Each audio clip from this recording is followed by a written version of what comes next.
हे वाक्य फारच महत्वाचं है कि इंसान टूटता भी परिवार से और बनता भी परिवार से। म्हणून घर का माहौल सबसे बड़ी चीज है। Relationship of the parents with each other is most और more important than the schooling teacher and studies. So fight ये सब चीजें नहीं होना चाहिए। आपण त्याच्याबद्दल बोललो। आणि जे बाळ आपल्या घरात आई वडिलांना भांडताना बघतो त्या बाळाचं कम्युनिकेशन टोटली लॉस होतं। ते कोणाशी बोलत नाही, कोणाशी उघड होत नाही। त्यानंतर त्याचा कॉन्फिडन्स लेवल एकदम कमी होतो आणि त्याचं कॉन्सन्ट्रेशन इन स्टडीजचं पूर्ण बट्ट्याबोळ होतो।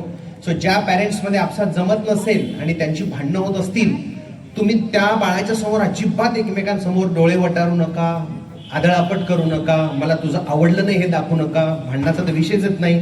आणि खूपच मन झालं तर दुसऱ्या एखाद्या गावी जा, दोन काड्या घ्या, एकमेकांना ठोकत बसा, पण लेकरांसमोर अजिबात करू नका।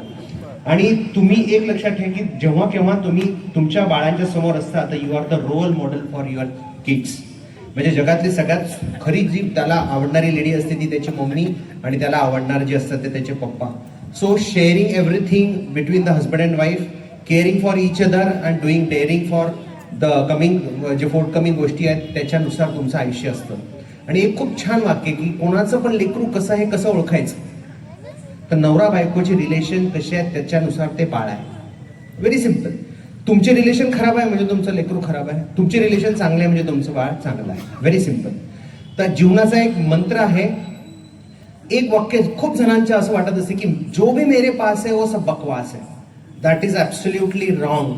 असं कधीच म्हणायचं। इनफॅक्ट माझं बाळ जसं आहे तसं माझं आहे, त्याची 100% रिस्पॉन्सिबिलिटी माझी आहे। तो खूप नाही करू शकला, that is not because of him, that is because of me, कारण मी त्याला तसं डेव्हलप करू शकलो नाही। म्हणून ऍक्सेप्ट करा। त्याने एखादी गोष्ट करताना चूक केली त्याला समजून सांगा, त्याच्यातही आनंदी माना। जेव्हा केव्हा लेकरू पहिल्यांदा सायकल चालवणं शिकतं तर सगळ्यात पहिले ते आई पप्पाकडे बघत असतं की हे आपल्याला एक स्माइल देतील आणि ती गोष्ट त्याच्यावरती रिॲक्ट करतील।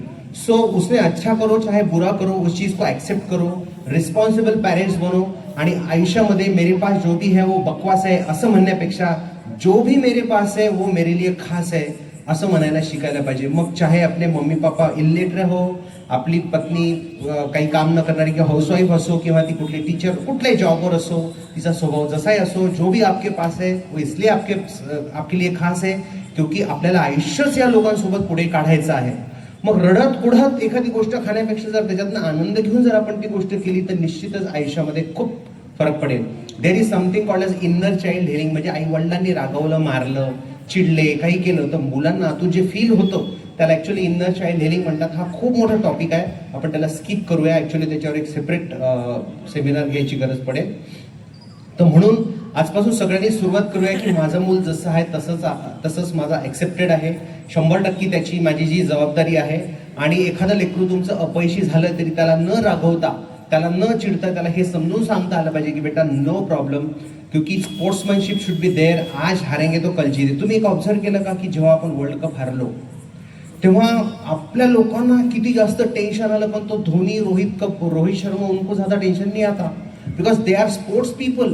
त्यांना माहिती आहे की आज जरी आपण हारलं तरी आपण उद्या जिंकणार आहोत। तर ही टेंडन्सी, ही स्पोर्ट्समॅनशिप आपल्याला आपल्या बच्चूजला शिकवणं आयुष्यामध्ये अतिशय गरजेचं आहे। आणि आपलं बाळ कुठे धिंगाणा घालत असलं तरी टेन्शन लेने की जरूरत नाही, क्योंकि उसके बाप काही घर ज्यादा लोड देणे का बिलकुल नाही आहे।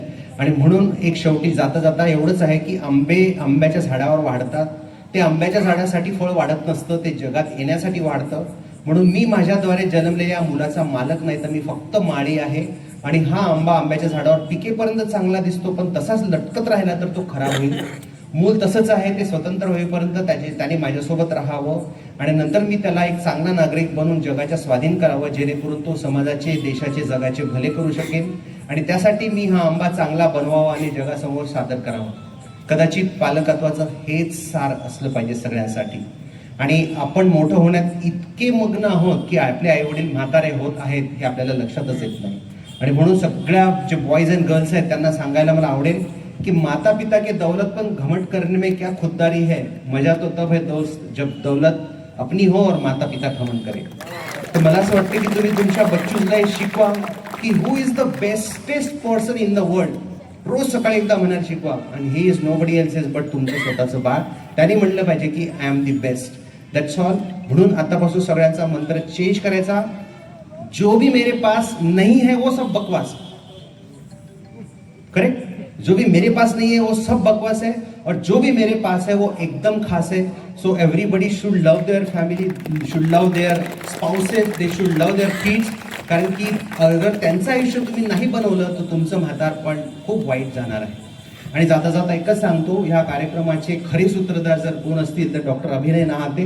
कारण त्यांनी मला मागे त्या स्कूलमध्ये बोलवलं, सरांनी तसं सांगितलंच, आणि त्यांना माहित होतं की आम्ही असे अडोलेसंटचे कार्यक्रम घेतो. आणि तो कार्यक्रम छान झाल्यानंतर गुरुकुलला जेव्हा आमच्या बोलण्यातनं लक्षात आलं की स्टुडंट्स को आप कितनी बार समजाओगे, ये कर वो कर ना कर ये कर, त्याच्यापेक्षा जर आपण त्यांच्या पॅरेंट्सलाच जर त्यांची कान उघडणी केली किंवा त्यांना आपण जर 2 गोष्टी सांगितल्या तर किती बरं होईल.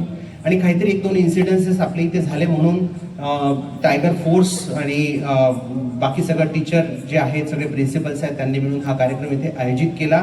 आणि यांच्याही पेक्षा जास्त मी आभार सगळ्या पालकांचे मानेल जे इथे आले. त्याच्यावरून एक गोष्ट क्लिअर झाली की you care for your kids. जर तुम्हाला त्यांची केअर नसते तर तुम्ही आलेच नसते. सो कॉंग्रॅच्युलेशन, तुम्ही पहिली परीक्षा पास झाला आहात की तुम्हाला काळजी आहे, तुम्ही दाखवून दिलं आहे. आणि आम्ही जे काही सांगितलं आता आमच्या तुटक्या फुटक्या भाषेत सांगितलं, छोट्या मोठ्या अनुभवातून सांगितलं, इकडून तिकडून जे काही आम्हाला कळालं, मे बी याच्यापेक्षा अजून खूप सारं वास तुम्हाला कदाचित मिळेल. तर तुम्ही तुमची इच्छा अजून दाखवा, इकडून तिकडून माहिती करा की उत्तम पालकत्व कसं असतं. आणि आपण सगळे मिळून आपली पुढची जी पिढी आहे त्याला छान बनवूया. त्याच्यामुळे तुमचं घर चांगलं होईल, तुमची फॅमिली चांगली होईल, पांढरकवडा चांगला होईल, आपला जिल्हा चांगला होईल आणि आपला देश सुद्धा चांगला होईल. मला वाटतं की बराच वेळ झालेला आहे तर थांबायला पाहिजे. So thank you very much. God bless you.